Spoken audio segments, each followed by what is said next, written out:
তো গাইস সবার আগে এই টিকটক ভিডিওটা দেখো, তারপর এই ভিডিওর ফানি কমেন্ট পড়বো। Let's go. আপু, এতগুলো যে বাচ্চা হয়েছে তাহলে বিড়ালের বাবাকে কোথায় পাইছিলা? আমি বিড়ালের বাবাকে 1 সপ্তাহের জন্য ভাড়া এনেছিলাম ওর জন্য। বলিস কি? তারপর 1 সপ্তাহ ভাড়া রেখেছিলাম, 2000 টাকা দিয়েছিলাম ওই বিড়ালের মালিককে। তারপর ওই যে 3টে বাচ্চা হয়েছে। এটা কি কোনো কথা?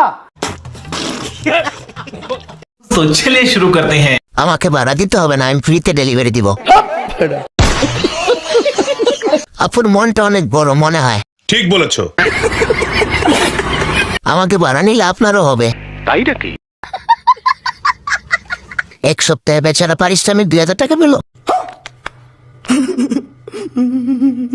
মেয়েরা দেখো ছেলেদের পানির কত দাম, কি বুঝলা? আমাকেও যদি নিতেন আপনার জন্য, আমি টাকা নিব না।